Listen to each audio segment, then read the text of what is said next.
जीत का दावा कर रहे हैं हरीश जी, वो दोनों ही जगहों पर, हिमाचल में भी और गुजरात में भी जीत का दम भर रहे हैं। उनको दम भरना ही चाहिए, लेकिन उनके अच्छा, जो दम भर रहे हैं उसमें उसमें अब वो दम है नहीं, वो शक्ति है नहीं, और वो एक औपचारिकता निभा रहे हैं।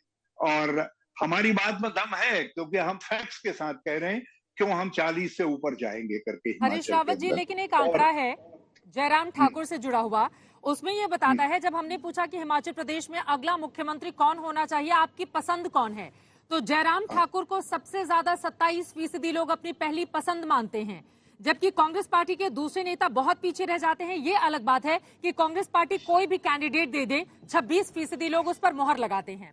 तो यहाँ पर जयराम ठाकुर तो कम से कम 27% के साथ नंबर 1 बने हुए हैं वहां पर।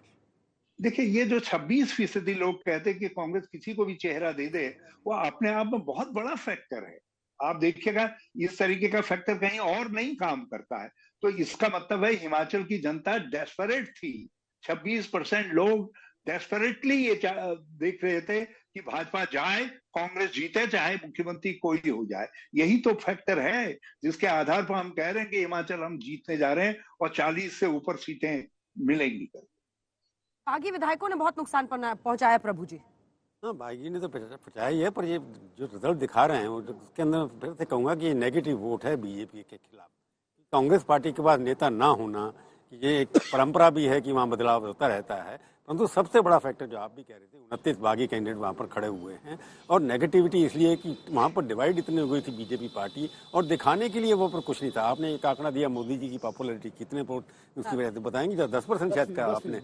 ये बहुत लो, 10% 10% बहुत लो है, क्योंकि गुजरात में प्रधानमंत्री वहाँ डबल इंजन बार बार कहते थे। देखिए अब जो पीएम का राज्यों के चुनाव में, ये एक लेसन, अगर ये आंकड़े सही हैं, इस हिसाब से लगता है कि एक लेसन है, एक छोटे से स्टेट से मैसेज है कि मोदी जी के नाम पर केवल आप चुनाव नहीं जीत सकते, आपका वहां पर लोकल नेता भी कोई ना कोई खड़ा करना पड़े। गुजरात में कितनी पॉपुलैरिटी, दिल्ली में जहां कॉर्पोरेशन में हार रही है बीजेपी, और मोदी जी की पॉपुलैरिटी भी ज्यादा दिखाई दे रही थी।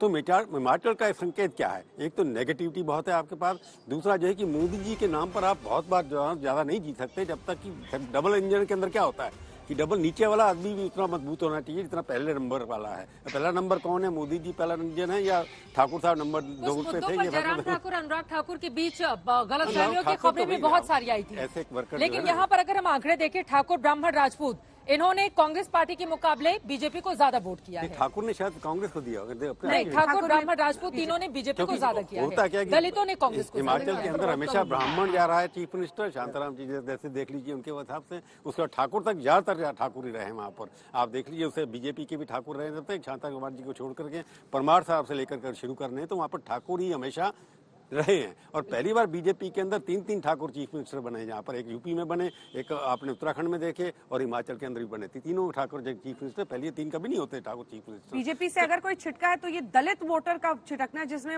सिर्फ 34% बीजेपी के साथ है और 52% चले गए हैं कांग्रेस पार्टी की तरफ। अगर यही होता, और मुस्लिम वोट तो है ही, 7% सिर्फ बीजेपी की तरफ है, तो 65% चले गए कांग्रेस की तरफ। वही ओबीसी में अगर आप देखिए तो ओबीसी में बीजेपी बेटर पसंद है, 46%, 46% है, 43% कांग्रेस पार्टी की तरफ जाते हुए दिख रहे हैं। वहीं जो गिरत है वहां पर वो देखिए 50% बीजेपी की तरफ और सिर्फ 34% कांग्रेस पार्टी की तरफ। लेकिन ये जो हम लोग बात कर रहे थे अपर कास्ट में, आप देखिए तो मामला डिवाइडेड ही है, बल्कि जब बनिया वोट आप देखेंगे तो 52% बीजेपी की तरफ, 34% कांग्रेस पार्टी की तरफ। लेकिन इन सबसे ऊपर उठकर शायद लोगों ने, जैसा हमने बताया भी, विकास को सबसे बड़ा मुद्दा बनाया। जो हरीश रावत जी बात कर रहे थे ना, 26% जो लोग कह रहे हैं कोई भी कांग्रेस का नेता बन जाए चीफ मिनिस्टर, हमें ये नहीं चाहिए।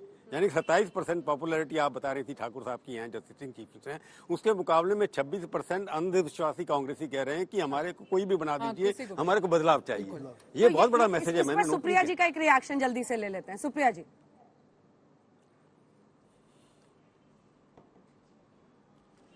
मैं सिर्फ इतना कहना चाहती हूं कि आप पॉपुलैरिटी की बात कर रही हैं, आप एंटी बीजेपी वोट की बात कर रही हैं। अगर मैं भारतीय जनता पार्टी में हूं तो आज मेरे लिए बड़ा चिंता का दिन है, और चिंता का दिन इसलिए है क्योंकि ये डबल इंजन की सरकार में सारी ताकत झोंक दी थी मोदी जी ने।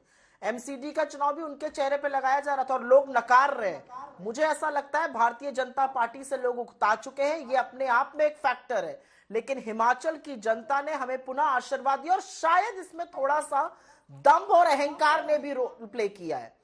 मूलतः मैं पहाड़ से आती हूं तो मैं आपको एक बात बता सकती हूं, जब आप कहीं जाकर कहते हैं ना हम रिवाज बदलेंगे, तो लोग आपको धता बता देते हैं, और हिमाचल ने वो किया है आपके साथ। तो दंभ करना किसी भी राजनीतिक व्यक्ति के लिए गलत है, और क्योंकि हिमाचल में जाके भारतीय जनता पार्टी ने किया, ये भी एक कारण बनेगा, ये मुझे पूरा विश्वास है। लेकिन मैं अभी भी कहूंगी, हमने जो वादा किया, जिस तरह से चुनाव लड़ा, जो मेहनत प्रियंका जी ने करी, जो मुद्दे हमने उठाए, वीरभद्र सिंह जी की लेगेसी, ये सारे फैक्टर्स मिलकर आते हैं। कोई जादुई छड़ी चुनाव कभी भी नहीं होता है। ठीक है, शर्मा जी जवाब दीजिए। नहीं, देखिए इस समय आप जो दिखा रही हैं एग्जिट पोल, उसके आधार पर इस समय कांग्रेस ऊंची बातें कर रही है, करना ही चाहिए जब उनको ये दिख रहा है। लेकिन मैंने पहले ही कहा कि मैं आपके इससे सहमत नहीं हूं। इसका कारण यह है क्योंकि मैं उन जमीनी सच्चाइयों से बात कर रहा हूं और जो उस फीडबैक से बात कर रहा हूं। जहां तक इन्होंने प्रियंका गांधी की बात की, आपने बड़ी चर्चा की, इतना ही लगाव था, इतना ही सब कुछ था, तो मात्र 4 रैलियां, 1.5 महीने 2 महीने वो रही और केवल वो क्षेत्र में उनकी 4 रैलियां हुई। और अंजना जी, आपको ये जानकर भी आश्चर्य होगा कि अंतिम दिन उनका चुनाव प्रचार समाप्त होने पर 3 बजे माल रोड पे रोड शो था। वहां 40 से 50 लोग इकट्ठे हुए, इसलिए वो रोड शो करने तक वहां नहीं आई और वो छोड़कर चली गई। तो आप जो कह रहे हैं कि उनका इतना मेहनत, इतना लगाव, मुझे तो नहीं दिखा। ओपीएस की जो जहां तक आपने बात किया, मैं निश्चित तौर से कह सकता हूं कि वहां पर ओपीएस को लेकर जो भ्रम फैलाने की कांग्रेस ने कोशिश किया था, वो पूरी तरह से वहां धाराशाही हुआ। क्योंकि वो जो पढ़े लिखे लोग हैं ये भी जानते हैं कि आपने मध्य प्रदेश में और अपने छत्तीसगढ़ में क्या किया। वहां पर आपने यही वादा किया था और आप वहां नोटिफिकेशन करके और कुछ नहीं कर पाए और आज तक किसी को दे नहीं पाए और बता भी नहीं पाए आप वहां पर कि आपने किया। अशोक गहलोत जी ने जरूर वहां प्रेस कॉन्फ्रेंस किया था।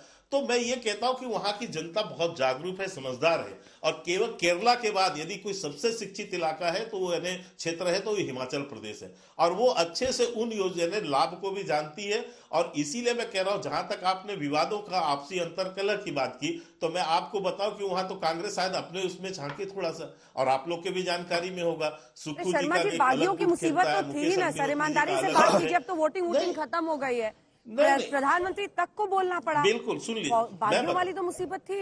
बिल्कुल अंजना जी, मैं इस बात को मानता हूं, निश्चित तौर पे बागी वहीं ज्यादा होते हैं जहां पर ये अंदाज होता है कि ये जो पार्टी जीतने वाली है, रिवाज बदलने वाली है। और इसलिए वहां पर लोगों की अपेक्षाएं बहुत होती हैं पार्टी से कि हमें सीट मिले, हमें लड़ने का मौका मिले, और वो आते हैं। लेकिन आपको यह भी जानकारी होना चाहिए कि भाजपा एक जो है कैडर बेस्ड पार्टी है, और कैडर बेस्ड पार्टी में यदि आप इस तरह से स्टेप लेते हैं तो आपके साथ कार्यकर्ता खड़े नहीं होते। आप खड़े हो सकते हैं, आप खड़े होना आपका हक है, आप खड़े भी हो जाइए, लेकिन वो कैडर बेस्ड पार्टी का कार्यकर्ता नहीं जाता उनके साथ में। कार्यकर्ता अपनी पार्टी की बातों पर उस पर रहता है। इसलिए हमें पूरा विश्वास है कि बागियों का हमें बहुत इफेक्ट नहीं मिलने वाला।